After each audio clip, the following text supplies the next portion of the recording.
Hello and welcome to WordPress Insights with Sophy. WordPress Insights is a series of videos that will contain essential tips that we hope will make the experience of editing your website an easy one. Before we get started, please give this video a like, subscribe and click the notification bell to get informed when our next tip is live. Comment down below if you have any questions about our topic today or if you need your question about WordPress answering. In today's video, I'm going to show you how to get your Mailchimp API key. Mailchimp is an email marketing service that allows you to create email campaigns and newsletters for your customers. An API key is basically something that creates a link between two services. For example, we often use the Mailchimp API key to link our newsletter sign-up form, shown on our website, with our Mailchimp account. We can then choose one of our Mailchimp lists to link to that newsletter sign-up form. The end result is that when a visitor signs up to our mailing list on our website, they are added to the Mailchimp list we chose.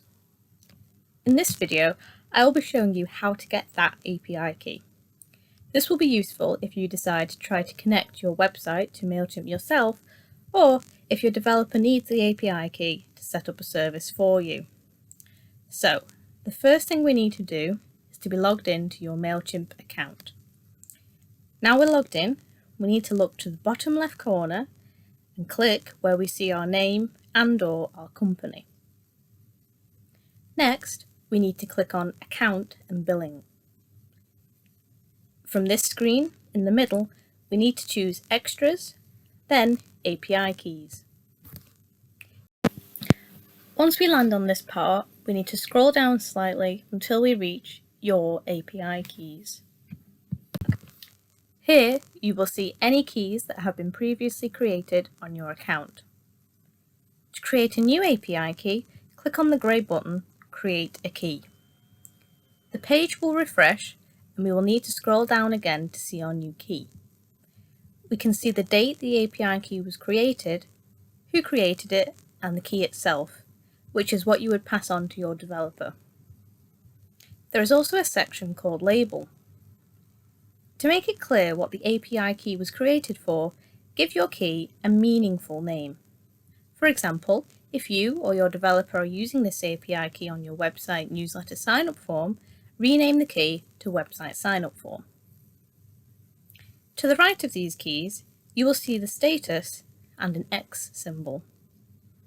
If you're using the API key for a campaign and you are pausing that campaign, you may wish to deactivate the key temporarily by clicking on the white circle. Alternatively, if the campaign has ended, you could delete the API key fully by clicking the X symbol.